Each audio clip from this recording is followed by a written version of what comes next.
आला हजरत अलैहि रहमत व रिदवान फरमाते हैं, चमक तुझसे पाते हैं सब पाने वाले, मेरा दिल भी चमका दे चमकाने वाले। बरसता नहीं देखकर अब्र रहमत, बदों पर भी बरसा दे बरसाने वाले। और तू जिंदा है वल्लाह, तू जिंदा है वल्लाह, मेरे चश्मे आलम से छुप जाने वाले। हजरात, आइए हम और आप मिल करके बगैर किसी तमहीद के सबसे पहले दोनों आलम के मालिक व मुख्तार गुंबदे खदरा में आराम फरमाने वाले आका व मौला ताजदार मदीना अहमद मुजतबा मोहम्मद मुस्तफ़ा रूहे फिदा सल्लल्लाहु अलैहि वसल्लम की बारगाह आलिजा में हदिये दुरूद पाक पेश करे और पढ़े, अल्लाहुम्मा सल्लि अला सय्यिदिना व शफीअना मौलाना मुहम्मदिन बारिक वसल्लिम सल्लल्लाहु अलैहि सलातम व सलामन अलैका या हबीब या रसूल अल्लाह सल्लल्लाहु ताला अलैहि व आलिहि वसल्लम। हजरात, आप खूब अच्छी तरह से वाकिफ है कि इस महफिल मिलादुन नबी सल्लल्लाहु अलैहि वसल्लम का इनेकाद मरहूम व मगफूर जनाब मोहम्मद किताबुद्दीन साहब अलैहि रहमा के इसाले सवाब के गर्ज से इस महफिल का इनेकाद हुआ। अल्लाह रब्बुल इज्जत की बारगाह में दुआ है कि मौला तबारक व तआला उन्हें गरीक़े रहमत फरमाए और उनकी कब्र को ताहद्दे निगाह कुशादा फरमाए। हजरात, इस स्टेज पर बड़े बड़े उलमाए किराम मौजूद हैं। मुफक्किर इस्लाम हजरत अल्लामा अलहाज मोहम्मद निसार आलम साहब क़िबला मिसबाही साहब का ये जर्रा नवाजी है कि अपनी खुद की मौजूदगी में और उसके बावजूद दिगर उलमाए कराम की मौजूदगी में मुझ हकीर को बोलने का मौका फराहम किया। अल्लाह रब्बुल इज्जत की बारगाह में दुआ है कि मौला तबारक व तआला हमारे इन अजीम रहनुमाओं का साया एक अरसे दराज तक हम लोगों के ऊपर कायम व दायम फरमाए। हजरात, मैंने जिस मुकद्दस आयत करीमा को तिलावत करने का शर्फ हासिल किया, उस मौजू पर गुफ्तगू करने से पहले एक मर्तबा और हुसूल बरकत के लिए दुरूद पाक पढ़े। अल्लाहु रब्बु मुहम्मदिन सल्लल्लाहु अलैहि वसल्लम नहनु इबादु मुहम्मदिन सल्लल्लाहु अलैहि वसल्लम। इस महफिल मिलादुन नबी सल्लल्लाहु अलैहि वसल्लम के इनेकाद की हकीकत इसाले सवाब है और इसाले सवाब का मतलब होता है सवाब को पहुंचाना। अब हमारे अहले सुन्नत वल जमात का ये मुत्तफ़िक़ा फैसला और यही हमारा अकीदा है कि यकीनन अगर एक मुसलमान दूसरे मुसलमान के लिए कोई नेक काम करे और नेक काम करने के बाद उनके नाम से इसाले सवाब कर दे, इसाल यानी पहुंचा दे सवाब, जो सवाब आपने किया, खाओ कुरान की तिलावत की सूरत में हो या महफिल मिलादुन नबी सल्लल्लाहु अलैहि वसल्लम की सूरत में हो, ये सवाब करने के बाद अगर हम किसी दूसरे मुसलमान के नाम पर इसाल कर देते हैं तो उन्हें फायदा होता है। और आज यही इसाले सवाब है। इसाले सवाब के ताल्लुक से यकीनन आप अहादीसे करीमा का मुताला करेंगे, बेशुमार अहादीसे करीमा मौजूद हैं, इस बात पे शाहिद व आदिल है। यकीनन इसाले सवाब करने से मुर्दों का बहुत फायदा होता है। हजरत मालिक बिन दिनार का एक वाकया मैं बयान करूं, जिसको साहिबे शरह सुदूर ने बयान फरमाया कि हजरत मालिक बिन दिनार रहमतुल्लाह अलैह एक रोज एक कब्रिस्तान के तरफ से गुजरे। जब आप कब्रिस्तान के करीब जाते हैं तो देखते हैं कब्रिस्तान के अंदर आसमान से एक नूर जैसी रोशनी है जो कब्रिस्तान के तरफ नाजिल हो रही है। उस रोशनी को देख करके हजरत मालिक बिन दिनार फरमाते हैं कि जैसे मेरी नजर उस रोशनी पर पड़ी, मैं फौरन उस कब्रिस्तान के अंदर दाखिल हो गया और सोचने लगा कि आखिर ये कौन सी ऐसी रोशनी है जिसका ताल्लुक कब्रिस्तान से लेकर के आसमान तक के है। तो फौरन गैब से एक निदा आई, गैब से आवाज आई, ये रोशनी कोई आम रोशनी नहीं है, बल्कि एक अल्लाह के फकीर का इसाले सवाब किया हुआ नमाज की ये बरकत है कि अल्लाह रब्बुल आलमीन ने इनके कब्रों के तरफ आसमान से नूर जैसी रोशनी को भेज दिया है। फौरन हज़रत मालिक बिन दिनार फरमाते हैं, ऐ निदा देने वाले शख्स, तुझे उसी रब्बुल आलमीन की कसम है कि आखिर इसका पूरा मुआजरा क्या है, तू मुझे मुकम्मल तौर से बयान करो। तो गैब से वही निदा आती है कि हजरत मालिक बिन दिनार, अभी कुछ लम्हे पहले अल्लाह का एक फकीर इधर से गुजरा और इस कब्रिस्तान में दाखिल हुआ और 2 रिकत नमाज नफल की अदायगी की, जिसमें अव्वल रिकत में सूरह फातिहा के बाद कुल या अय्युहल काफिरून मुकम्मल तिलावत की और दूसरी रिकत में सूरह फातिहा के बाद सूरह इखलास की तिलावत की और तिलावत करके नमाज मुकम्मल की। मुकम्मल करने के बाद जब रब्बे कदीर की बारगाह में अपने दोनों हाथ को दराज किया तो उस फकीर ने कहा, ऐ रब्बे कदीर, हमने जो 2 रिकात नमाज अदा की है, इन 2 रिकात नमाज के सवाब को इस कब्रिस्तान के मुर्दों के नाम से इसाल करता हूँ। ये उसी की बरकत है कि अल्लाह रब्बुल आलमीन ने आसमान से इस कब्रिस्तान वालों की तरफ एक नूर जैसी रोशनी भेज दिया है। उसके बाद हज़रत मालिक बिन दिनार ये अपने आप से वादा करते हैं यकीनन, और उस कब्र वाले से कहते हैं, ऐ कब्रिस्तान वालों, तुम गवाह हो जाओ कि आज के बाद ये मालिक बिन दिनार हर हफ्ते जुमेरात के दिन इस कब्रिस्तान में हाजिर होगा और 2 रिकत नमाज अदा करेगा और उसके सवाब को मुर्दों के नाम से इसाल कर दिया। हजरत मालिक बिन दिनार का ये सिस्टम चलता रहा, आप अपने इस मामूल पर अमल करते रहे। एक हजरत मालिक बिन दिनार फरमाते हैं कि एक रोज मैं जब नमाज पढ़ करके इसाले सवाब करके सोया तो मेरे किस्मत के सितारे जगमगा उठे और मुस्तफा जाने रहमत सल्लल्लाहु अलैहि वसल्लम का दीदार नसीब हुआ। और मुस्तफा जाने रहमत सल्लल्लाहु अलैहि वसल्लम फरमा रहे थे, ऐ मालिक बिन दिनार, तूने जो 2 रिकत नमाज पढ़ करके मेरी उम्मत के मग़फ़िरत के लिए दुआएं की है और उसके सवाब को इसाले सवाब किया है, यकीनन ऐ मालिक बिन दिनार, उसी की वजह से, उसी के सदके में अल्लाह रब्बुल इज्जत कल कयामत के दिन जन्नत में तेरे लिए एक ऐसा मकान तैयार फरमाएगा जिस मकान के ऊपर लिखा होगा कि ये मालिक बिन दिनार का मकान है, जिस मकान का नाम मुनीफ होगा। हजरत मालिक बिन दिनार फरमाते हैं, या रसूलल्लाह सल्लल्लाहु अलैहि वसल्लम, आखिर इस मुनीफ का क्या मतलब है? आखिर इस मुनीफ का मतलब क्या है? मैं समझ नहीं पाया। मेरे आका फरमाते हैं, ऐ मालिक बिन दिनार, मुनीफ उस मकान को कहा जाएगा कि अहले जन्नत भी बिल्कुल रश्क के साथ उस मकान वाले के ऊपर झांकेंगे और कहेंगे कि अल्लाह रब्बुल इज्जत ने तुम्हें कितना बुलंद मकाम अता फरमाया। जन्नत में भी एक बेहतरीन मकाम, एक बेहतरीन मकान हजरत मालिक बिन दिनार को अता किया गया, सिर्फ इस वजह से कि उन्होंने मुस्तफा जाने रहमत सल्लल्लाहु अलैहि वसल्लम की उम्मत के लिए नमाज पढ़ करके दुआएं मग़फ़िरत की। और अल्लाह के रसूल सल्लल्लाहु अलैहि वसल्लम ने खुद फरमाया, उम्मती उम्मतुन, उम्मती उम्मतुन, दुरूद पाक पढ़िए, अल्लाहुम्मा सल्लि अला सय्यिदिना व शफीना मौलाना मुहम्मदिन बारिक व सल्लिम सल्लल्लाहु अलैहि सलातम व सलामन अलैका या रसूलल्लाह सल्लल्लाहु अलैहि वसल्लम। अल्लाह के रसूल सल्लल्लाहु अलैहि वसल्लम ने फरमाया, उम्मती उम्मतुन मरहूमतुन तदखुलु क़ुबूरिहा बिज़ुनूबिहा व तख़रुजु मिन क़ुबूरिहा बिज़ुनूबिहा, कि यकीनन ये मेरी उम्मत, जिस उम्मत के ऊपर बेपनाह इसके ऊपर रहमतों अनवार के बरसात किए गए, इसके ऊपर रहम किए गए, ये मेरी उम्मत जब अपनी कब्रों में दाखिल होती है तो इनके ऊपर गुनाहों का एक अजीम बोझ होता है। व तख़रुजु मिन क़ुबूरिहा, जब ये अपने कब्र से निकाले जाएंगे तो ला ज़ुनूबा अलैहा, इनके ऊपर गुनाहों का कोई बोझ नहीं होगा, गुनाहों का कोई बोझ नहीं होगा। बे इस्तिग़फ़ारिल मोमिनीन, मोमिनों के इनके लिए इसाले सवाब। हज़रात, अब मैंने जिस मुक़द्दस आयत करीमा को तिलावत करने का शर्फ हासिल किया, अपने मौजू पर चलता हूँ।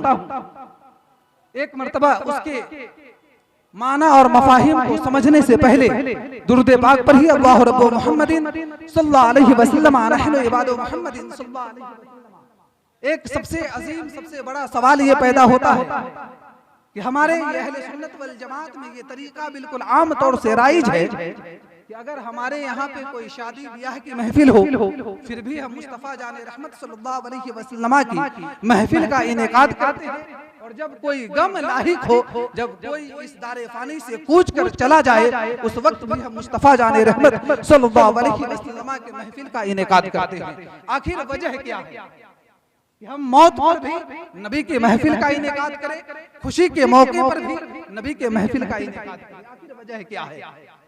तो सिर्फ वजह यह है कि हम शादी के मौके से, किसी खुशी के मौके से मुस्तफ़ा जाने रहमत सल्लल्लाहु अलैहि वसल्लम के महफिल का इनेकाद सिर्फ और सिर्फ इसलिए करते हैं, यकीनन खुशी और मुसर्रत का सर चश्मा मुस्तफ़ा जाने रहमत सल्लल्लाहु अलैहि वसल्लम है। और गम के मौके से इसलिए नबी अकरम सल्लल्लाहु अलैहि वसल्लम की महफिल का इनेकाद करते हैं कि हर गम का मदावा मुस्तफ़ा जाने रहमत सल्लल्लाहु अलैहि वसल्लम। मैंने जिस मुक़द्दस आयत करीमा को तिलावत करने का शर्फ हासिल किया, अल्लाह रब्बुल इज्जत इरशाद फरमाता है, लव अन्नहुम इद्दलमु अनफुसहुम जाऊका फस्तगफरुल्लाह वस्तगफर लहुमुर रसूल लवजदुल्लाह तव्वाबर रहीमा। अल्लाह रब्बुल इज्जत ने फरमाया कि अगर कोई तुम में से अपनी जान के ऊपर जुल्म करे, यानी उससे कोई गुनाह हो जाए, अगर वो गुनाहों का इर्तिकाब करे, इज़ जाऊका, और ए महबूब वो गुनाह करने के बाद आपकी बारगाह में हाजिर हो जाए, इज़ जाऊका फस्तगफरुल्लाह, और उसके बाद अल्लाह रब्बुल इज्जत की बारगाह में सर बसुजूद हो जाए और अल्लाह रब्बुल इज्जत की बारगाह में वो सिद्क दिल से तौबा व इस्तिगफार करे, वस्तगफर लहुमुर रसूल, और ए रसूल अकरम सल्लल्लाहु अलैहि वसल्लम आप उसके जानिब से सिफारिश फरमा दे तो लवजदुल्लाह तव्वाबर रहीमा, तो यकीनन अल्लाह रब्बुल इज्जत को बख्शने वाला मेहरबान है। तो जब इस आयत करीमा में तीन शर्तें लगाई गई किसी इंसान के गुनाहों की मगफिरत के लिए, उसकी तौबा के कबूल होने के लिए तीन शर्त लगाई रब्बे कायनात ने। सबसे फर्स्ट शर्त, पहली शर्त कि जब वो गुनाह कर ले तो ऐ नबी आपकी बारगाह में हाजिर हो। वो कोई और लोग होंगे जो नबी को वसीला तक न बनाते हो, वो कोई और लोग होंगे जो इन चीजों को नाजायज समझते हो, लेकिन कुरान ऐलान कर रहा है, अल्लाह रब्बुल इज्जत फरमा रहा है कि अगर कोई मगफिरत चाहता है तो ऐ महबूब सबसे पहले वो आपकी बारगाह में हाजिर हो। उसके बाद अल्लाह रब्बुल इज्जत फरमाता है कि जब आपकी बारगाह में हाजिर हो जाए और उसके बाद वो तौबा करे और उसके बाद आप उसके जानिब से सिफारिश कर दे, तब उसकी मगफिरत होगी, उसके गुनाहों को बख्श दिया जाएगा। अब सवाल ये पैदा होता है, मैं इस पूरी आयत करीमा में सिर्फ लफ्ज़े जाऊका की तफसीर करूंगा और उसके बाद अपनी गुफ्तगू को खत्म कर दूंगा। सिर्फ लफ्ज़े जाऊका की तफसीर में मुफस्सिरीन कराम तीन तरीके से इसकी तफसीर फरमाते हैं। सबसे पहली तफसीर फरमाते हैं कि मुस्तफ़ा जाने रहमत सल्लल्लाहु अलैहि वसल्लम की हयात मुबारका में, ज़ाहिरी हयात मुबारका में जब किसी उम्मत से, जब किसी सहाबा कराम से कोई गुनाहों का सुदूर होता था, अगर उनसे गुनाहों का इर्तिकाब हो जाता तो नबी अकरम सल्लल्लाहु अलैहि वसल्लम की बारगाह में हाजिर होते और नबी से जाकर के कहते, या रसूल अल्लाह हमसे गुनाह हो गया है, हमसे गुनाह का इर्तिकाब हो गया है, या रसूल अल्लाह हम अपने गुनाहों पे बहुत नादिम और शर्मिंदा है, खुदा की बारगाह में तौबा और इस्तिगफार करते हैं, या रसूल अल्लाह रब्बे कदीर की बारगाह में आप हमारे तरफ से सिफारिशी बन जाए, यकीनन अल्लाह रब्बुल इज्जत हमारी मगफिरत फरमा देगा। और यकीनन वो अपने गुनाहों पे नादिम और शर्मिंदा होता और नादिम और शर्मिंदा होने के बाद खुदा से तौबा व इस्तिगफार करता, और जब अल्लाह के रसूल उसके जानिब से सिफारिश फरमा देते तो लवजदुल्लाह तव्वाबर रहीमा की तस्दीक होती और अल्लाह रब्बुल इज्जत उसकी मगफिरत फरमा देता। अल्लाह रब्बुल इज्जत ने अपने जो जो वादे किए, यकीनन जैसे ही अल्लाह के रसूल उसके जानिब से सिफारिश फरमाते, फौरन अल्लाह रब्बुल इज्जत उनकी दुआओं को कबूल फरमाता और इंसान की मगफिरत फरमाता। इसीलिए आला हज़रत फरमाते हैं कि चमक तुझसे पाते हैं सब पाने वाले, मेरा दिल भी चमका दे चमकाने वाले, और बरसता नहीं देख कर अब्रे रहमत, किसी अच्छाई और बुराई को देख कर खुदा की रहमत नहीं बरसती, बरसता नहीं देखकर अब्र रहमत बदों पर भी बरसा दे बरसाने वाले। और दूसरी तफसीर इसी लफ्ज़े जाऊज़ा की जाती है। मुफस्सिरीन कराम फरमाते हैं कि सवाल ये पैदा होता है कि रसूल अकरम सल्लल्लाहु अलैहि वसल्लम के ज़ाहिरी हयात मुबारका में अगर सहाबा कराम से कोई गुनाह का सुदूर हो जाए, गुनाहों का इर्तिकाब हो जाए, वो रसूलुल्लाह की बारगाह में हाजिर हो जाएंगे, रसूल के पास जा करके उनसे अर्ज करेंगे, ऐ मेरे आका, ऐ मेरे मौला, ऐ मेरे दाता, आप मेरे जानिब से सिफारिश फरमा दे। तो रसूलुल्लाह उसकी सिफारिश फरमा दिया करते थे, उसके गुनाहों की मग़फ़िरत हो जाया करती थी। लेकिन अब हमारे आका व मौला ताजदार मदीना अहमद मुज्तबा मोहम्मद मुस्तफ़ा रूहे फिदा सल्लल्लाहु अलैहि वसल्लम इस ज़ाहिरी हयात मुबारका में ना है, तो क्या अब इस उम्मत की मग़फ़िरत ना होगी? या अब इस उम्मत के गुनाहों की मग़फ़िरत ना होगी? इस उम्मत की बख्शिश ना होगी? इस उम्मत की सिफारिश अब कौन करेगा? तो मुफस्सिरीन कराम फरमाते हैं, यकीनन आज भी अगर कोई इंसान से गुनाह का सुदूर हो जाए और वो मुस्तफ़ा जाने रहमत सल्लल्लाहु अलैहि वसल्लम की बारगाह में हाजिर हो जाए, रोज़े मुबारका पर पहुंच जाए, उनके जालियों को जा करके थाम ले, अपने आंखों से लगा करके अपने गुनाहों को याद करे और अपने गुनाहों पे नादीम व शर्मिंदा हो करके मुस्तफ़ा की बारगाह में अर्ज करे, ऐ दोनों आलम के ताजदार, आज हमें अपने गुनाहों पे मैं अपने गुनाहों पे नादीम व शर्मिंदा हूँ। ऐ अल्लाह रब्बुल इज्जत के प्यारे रसूल, मैं खुदा की बारगाह में तौबा करता हूँ और आप मेरी जानिब से इस्तिग़फ़ार फरमा दे, सिफारिश फरमा दे। यकीनन ऐ अल्लाह के रसूल, खुदा का ये वादा है कि जब तक आप किसी के लिए सिफारिश न फरमाएंगे, लवजदुल्लाह तव्वाबर रहीमा की मिस्दाक हम नहीं करार दिए जाएंगे। ऐ अल्लाह के रसूल, आप मेरे लिए सिफारिश फरमा दे। यकीनन जाने वाले की आवाज को, उसकी पुकार को मुस्तफ़ा जाने रहमत सुनेंगे और उसके जानिब से सिफारिश फरमाएंगे और अल्लाह रब्बुल इज्जत उसकी मग़फ़िरत फरमाएगा। आला हजरत फरमाते हैं, आज ले उनकी पनाह, आज मदद मांग उनसे, आज ले उनकी पनाह, आज मदद मांग उनसे, फिर न मानेंगे कयामत में अगर मान गए, फिर न मानेंगे कयामत में अगर मान गए। अब आखिरी तफसीर सिर्फ मैं अपनी करके उसके बाद खत्म कर देता हूँ। मुफस्सिरीन कराम फरमाते हैं, इस लफ्ज़े जाऊका की तीसरी तफसीर में ये बात तो ठीक है कि सबसे पहले क़ुरून अव्वल में जिस वक्त मुस्तफ़ा जाने रहमत सल्लल्लाहु अलैहि वसल्लम बाहयात थे, सहाबा से गुनाह का सुदूर हुआ, नबी की बारगाह में बराह रास्त हाजिर हो करके उन्होंने अपना मामला तय कर लिया।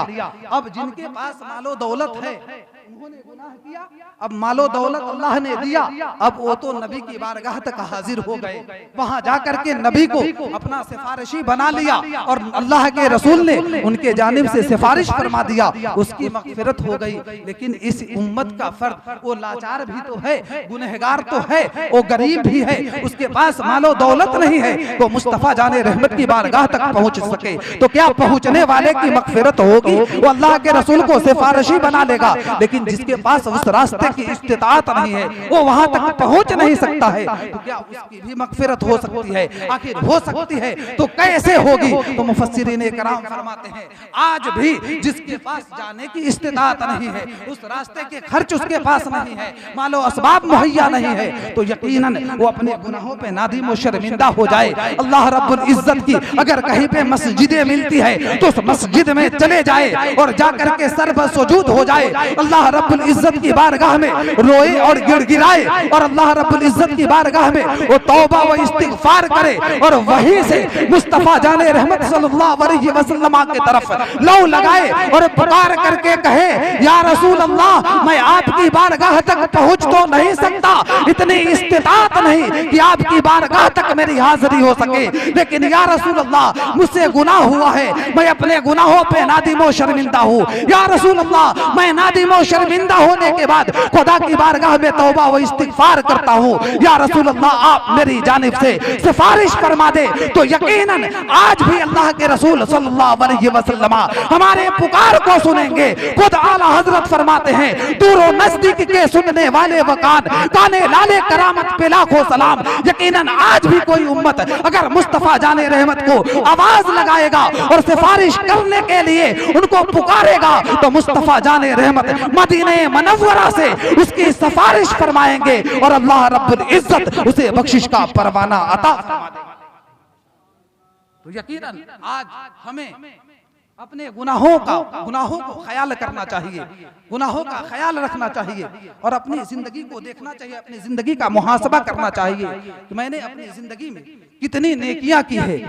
ये जिंदगी तो फानी है लेकिन आखिरत अबदी है, वो हमेशा रहने वाली है। अगर यहाँ की जिंदगी, अल्लाह के रसूल सल्लल्लाहु अलैहि वसल्लम फरमाते हैं कि अल्लाह रब्बुल इज्जत ने फरमाया कि मैं किसी बंदे के ऊपर या किसी के ऊपर दो खौफ को इकट्ठा जमा नहीं करता, दो खौफ इकट्ठा जमा नहीं करता। किस एतबार से?